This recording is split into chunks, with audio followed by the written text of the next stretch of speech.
Hello, and welcome to White Pill Media. This is Dr. Infinity. Care to join me in a belt of scotch? It's 9:30 in the morning. Yeah, but I haven't slept in days.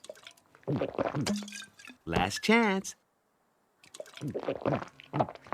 Oh, yeah. And this week I've crawled back into the proverbial womb. First off, I want to apologize for not having this video out earlier. I think it's been like 3 weeks since I've uploaded. All I can really say is I'm kind of busy at the moment with just kind of work and writing and everything. So I'm sorry about that. I expect to have more consistent uploads in the next few weeks. Next week I'm actually going to be doing a review on Edward VII. We have gone back to my childhood and have gone back to Gargoyles. This was a show that we had some VHS tapes for, so that's dated, that's old, and I remember watching like the first few episodes like over and over on VHS, but never like the full series. So it's just always in the back of my head that, hey, maybe I should finish that series at some time.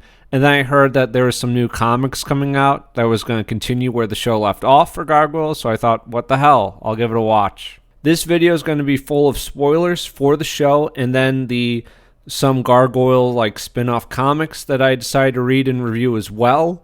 So if you haven't seen the show, I really wouldn't watch this.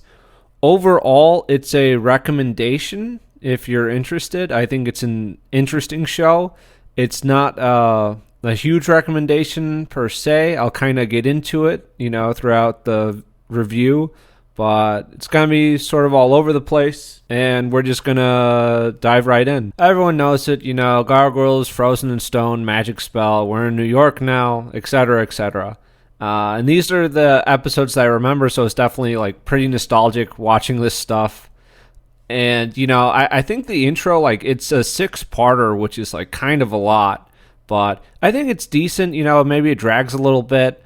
I really remember from my childhood the gun safety episode, so I guess good job for whoever wrote that and whoever came up with that, because that stuck with me, from when I was like pretty young to now, even before I had seen the series, because all I would remember is the gun safety episode. And this show's like, yeah, it's just fine. I think it's like a really like high concept, like a really like great concept where, you have this combination where you have these gargoyles and they're just like really cool, and we're in New York, and all this stuff is just great. We have David Xanatos, and then we have Demonia, we have some other villains that we'll get into, and they're just fantastic. They're really good whenever they're on screen. So a lot of the earlier episodes are just kind of like Monster of the Week or Problem of the Week, which is fine. That's not really bad, because we have some longer storylines that come up later. We have, Macbeth gets introduced. He was one of my favorites, actually. I don't know like a ton about like the real history behind Macbeth. Like Macbeth's like a real guy, there's like some actual history there. It's not just something that Shakespeare just made up like out of nowhere. And Macbeth's a cool villain.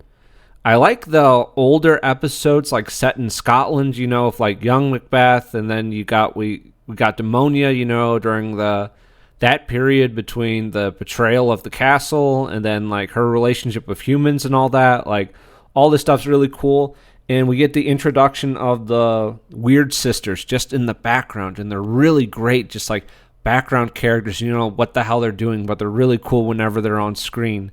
And a lot of it's just fantastic. City of Stone, we have Demonia, she casts this magic spell, and she turns the humans turn into stone at night. And then this is some spell that she casts, but I'm going to play this little clip here, and we have Demonia attacking and like murdering, I know they're technically in stone right now, but these people are dead, where she's just smashing and laughing about like killing humans. It kind of made me question like the role of like villains overall in the show, because it's like Demonia has just killed helpless civilians right here, just helpless humans right here. So I don't know if it's something planned in the comics that Demonia will eventually be redeemed or something, but I don't know exactly what the line is for how much evil can a villain commit before they can no longer be redeemed, before they can no longer be saved. But I think Demonia absolutely crosses this line here. It's like kind of like pretty fucked up, like this is like way past the line of just like, hey, average, cartoon villainy or whatever. Another human bites the dust, or rather, turns to dust. Here, let me help you with those packages.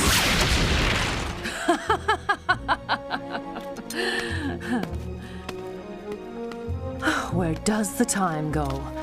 I've got to run. I've got to meet Xanatos at the studio.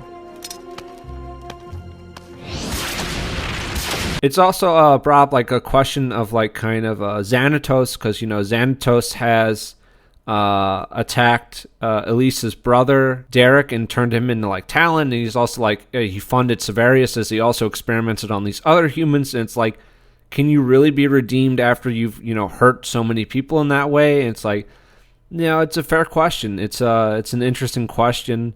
I think this isn't really spoilers for Game of Thrones, but it happens in the first episode of season 1. But Jaime Lannister, like, one of the first things he does in the show is like he tries to murder a child, but the audience is still kind of invested in him later on in the series, and like we get his point of view and etc. It's like, but can you really like forget that he did try to kill a kid, right? You know what I mean?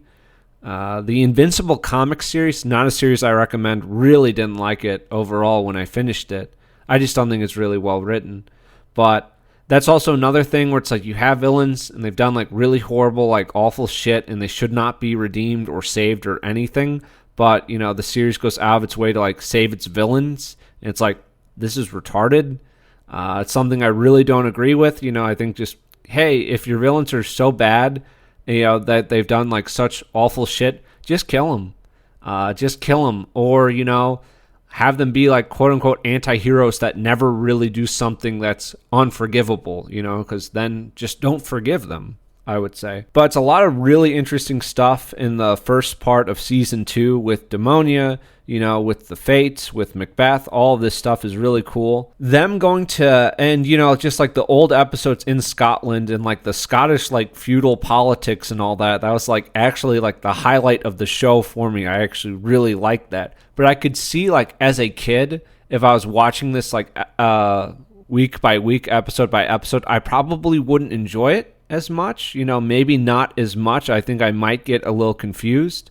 And maybe not. Maybe I would have been able to keep up with it, if I was a kid and watching it.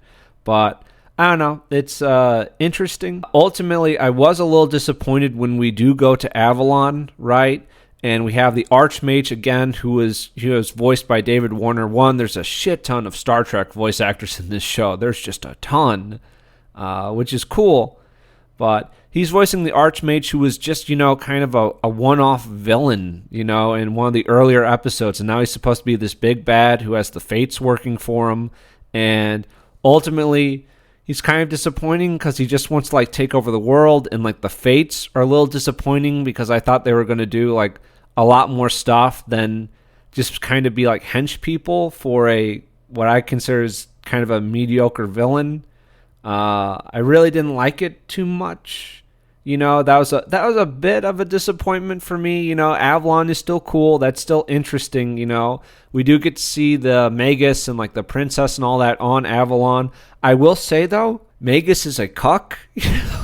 You have young Tom here, and the princess is making eyes on him when, his balls haven't even dropped yet. The Magus is the one man on the island, the one human man on the island for years.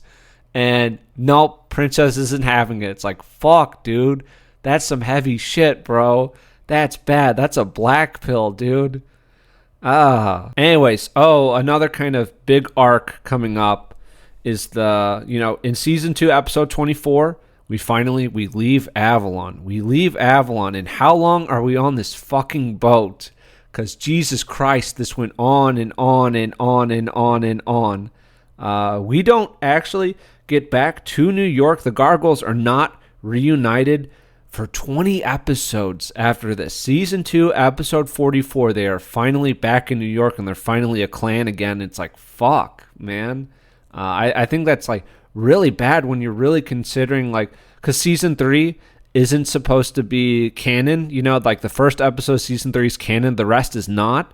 So you're really looking at 65 episodes that are canon, and you know, we're looking at about a third of these is Goliath alone, right? And it's just like, fuck, dude. Oh, I love this when they go back to like the ruins of Castle Wyvern, you know, and we have Harkon there.